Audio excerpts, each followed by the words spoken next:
What's up? This is Riley Knight with TCGplayer.com, and I am already settled down here in Nice, ready to cover the World Magic Cup with the rest of the team, and I'm very excited to see how things go. I expect a lot of Teamer energy, I expect a lot of Ramunap Red, and this means that it is the deck number 3 that I'll be keeping an eye on as the weekend develops, as players from around the world attack the Team Unified Standard format. It's going to be very interesting given that we have more or less in the entire white card pool in Standard to tussle with to see exactly what kind of decks round out the 3 that players are going to bring. So, with that in mind, I've put together a couple of lists that may be of interest to the players who are heading into the tournament this weekend, and I'd like to share them with you now. Let's get to it. Between Energy and Ramunap Red, white is wide open in Unified Standard as the 5th favourite colour in the format. White-blue cycling has tried so hard and it's got so far, but in the end, it doesn't really matter as it just hasn't put up consistent enough results. In the hands of Elliot Boussaud and Corey Burkhardt, Drakehaven has powered towards the yellow jersey, but just like poor old mate Stuart O'Grady, it's never quite got there. However, Seth suggested this week that it's worth keeping on the radar, and I definitely agree with him. Burkhardt's recent twist on the deck was a little counterintuitive as he added both creatures and Wrath effects.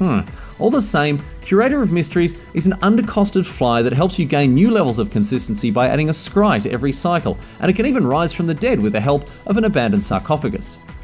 6 Wrath effects are at their best against Teamer energy, and if Drakehaven ever gets going, it is the arrow to Energy's Achilles heel.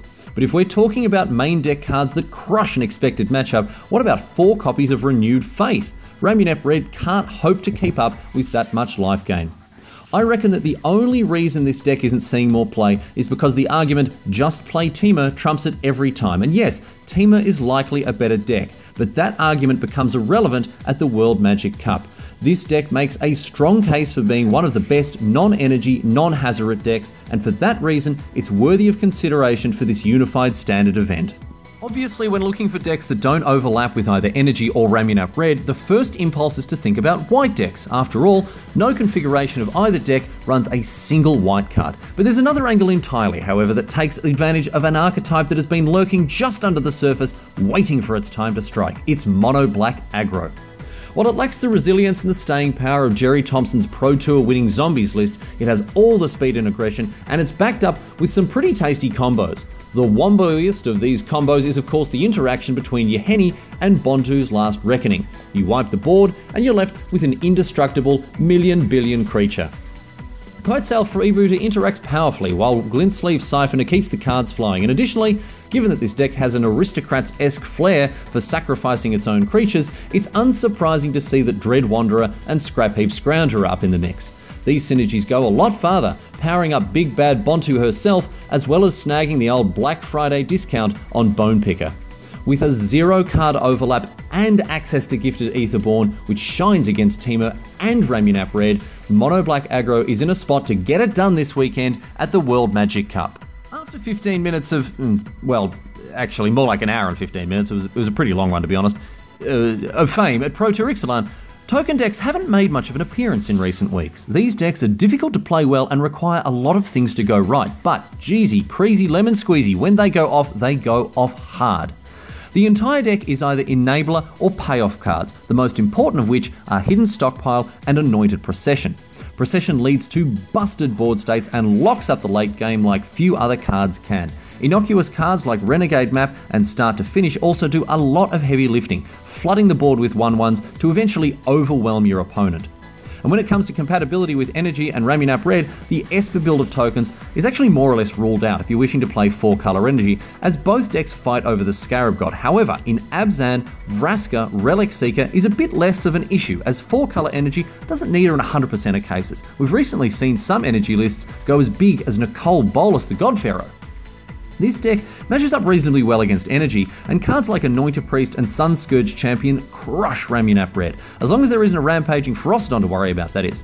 Unlike blue-white cycling, however, token strategies suffer from consistency issues and don't always manage to get off the line. Still, the power level is there, and tokens fits in nicely alongside Energy and Red decks. There will doubtless be some teams that go very deep this weekend at the World Magic Cup, so just for a moment, let's consider what that might mean for the format. If you're expecting a field that is 33% Energy and 33% Ramunap Red, how about playing a deck that is almost a lock to win against at least one of them? Well, we've talked about Crested Sunmare in the past, and any deck built around it is bound to put out the fires of a deck like Ramunap Red. A Ketras Monument is no less powerful than it was before, and key synergies with the artifact remain as potent as ever. Paying 2 mana for a Sunscourge champion, that also comes with a 1/1 to boot, it's pretty hot, and doing it again with an Avian mechanic seems pretty good too. There's really no end to the life gain in this deck, from Glory-bound Initiate to Aethersphere Harvester, not to mention Crypt of the Eternals. This means that there'll always be a herd of Broncos charging across the battlefield once your Sunmare comes down.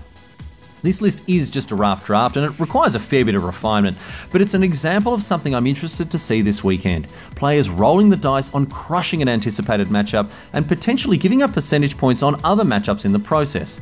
Energy is somewhat difficult to contend with due to its position as a 55% deck, but Ramunap Red is much easier to target. More generally speaking, as a mono-white deck, there's obviously no question of card overlap with either energy or red decks, and in all honesty, this list could be something a little more proven, such as the mono-white vampires list we saw in the hands of Wilson Hunter at Pro Tour Ixalan. But given that all the white cards are absolutely up for grab in this tournament, don't be surprised to see some mono-white decks get up and about this weekend. But that's it. That's all she wrote today, sports fans. These are some of the decks that I'll be keeping an eye on this weekend in Nice as we watch how the World Magic Cup develops with teams positioning themselves as profitably as possible against the expected field. But what are your thoughts? Given that we have the entire card pool of white cards in Standard, how would you be positioning your decks if you were playing for your country in France this weekend? Let me know. You can find me on Twitter at Riley Curry Tower, of course, down there in the comments at TCGplayer. However you like it, my friends. Pick your pipe, I'm sure I'll find you. But that is that for this week. Thanks for hanging out with me. I'll see you next time.